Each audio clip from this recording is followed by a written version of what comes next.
Hello student, now we start our sixth unit, that is the remote sensing, GIS and GPS, and this unit carries the 8th mark. In that unit we study the various methods of remote sensing, and in that system without comes in physical contact with that area, we collect the data of their environment or surround and their and that area with the help of these three methods. One by one we study each method. Firstly, we see the remote sensing. The firstly, what is mean by remote sensing?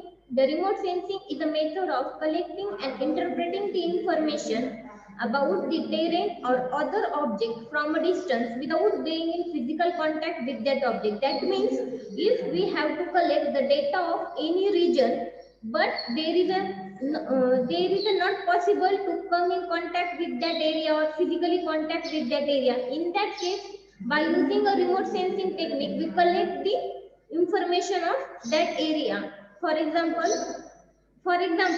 if we have to collect the information about Himalayan region, but due to the some reason we are not able to we are not able to go there and collect that area. In that case, we use the remote sensing method and collect the data of their environment or other. Then there are the two types of remote sensing. First one, passive remote sensing, and second one is the active remote sensing. As we know, in remote sensing, we use the electromagnetic waves, and depending upon the electromagnetic waves, there are the two types of remote sensing. First one is the passive remote sensing and second one is active remote sensing. Then firstly we study the passive remote sensing. In remote sensing, sun electromagnetic energy which is reflected by different objects is received by sensor and on a satellite to create the image is known as the passive remote sensing. That means in this remote sensing, sun is used as a energy source.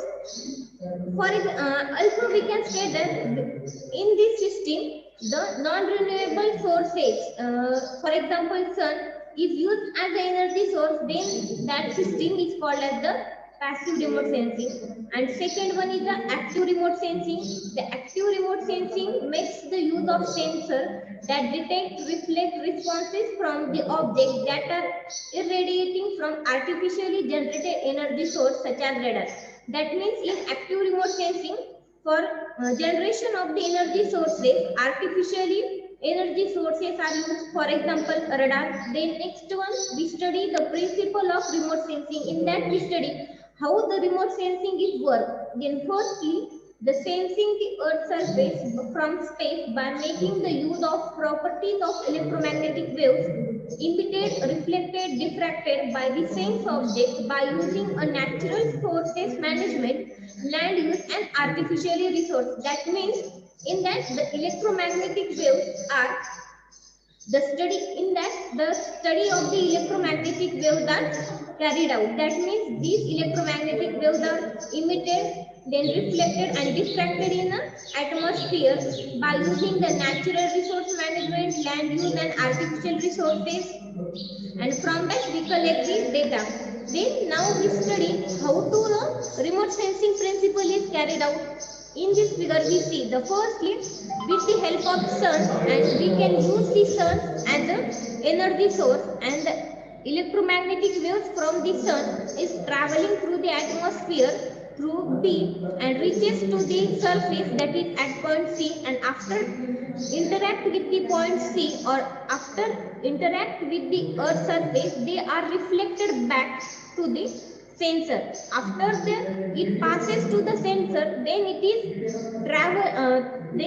traveling to the transmission tower, and after that the transmission tower they are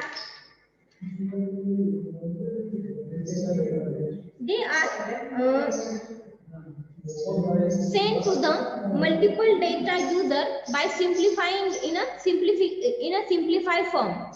Then next, the application of the remote sensing. The first application of the remote sensing is the in a resource exploration. That means if for finding out the location of fossil fuels, then deposits of oil and minerals, then for that purpose, firstly exploration is necessary, and to find out the location, we use the remote sensing techniques. Then second one is the atmospheric environmental application. That means in that the remote sensing use the information about the atmosphere, then ocean, the behavior of ocean such as productivity, sea ice distribution could be properly studied by remote sensing. That means these are help to avoid the large damage due to the environmental disturbance. Then next one is land use and land cover analysis. The remote sensing is used for planning purpose of the land use, and land cover should be known so as to locate the vacant piece of land. Then next one, location of natural hazard. The natural hazards such as earthquake, landslide or land subsidence, volcanic eruption or flood are studied by remote sensing. Due to that, as the remote sensing provide a warning before the natural hazard, due to that there is a damage can be avoided. Next one, archaeology. The archaeology pattern, the land use may be recognized by remote sensing image. That means to remote sensing are able to recognize the buried archaeological importance sites. Then next one, mineral exploration. As in a first point, that is resource exploration. That means to find out the location of mineral, fossil fuel or oil deposit. We can use the remote sensing technique, and the remote sensing is also used for the preparation of maps. The next one, advantages of remote sensing.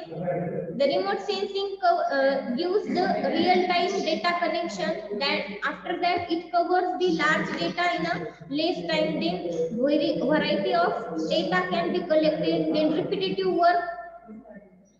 Then the inaccessible areas data can also be collected. Then it can be used for different purposes or application. The next, application of the remote sensing in civil engineering field. Firstly, we see the application of remote sensing in overall. That means the application of this remote sensing in various fields. Now we study the application of remote sensing in a civil engineering field. That is first one, silting of storage reservoir and harbor. In that, as we know, due to the storage of the silting, the capacity of reservoir and harbor is reduced. To avoid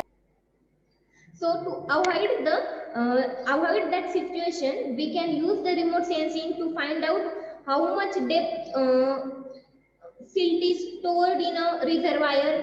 Then find out next second application is location of percolation tank. That means if to find out the location of percolation tank, we find out the remote sensing. Then revision of the existing topo sheet. Then next one is alignment of new highway and rail. That means if we have to provide a new roadway or highway alignment, firstly we study that area with the help of remote sensing without comes in contact with that area.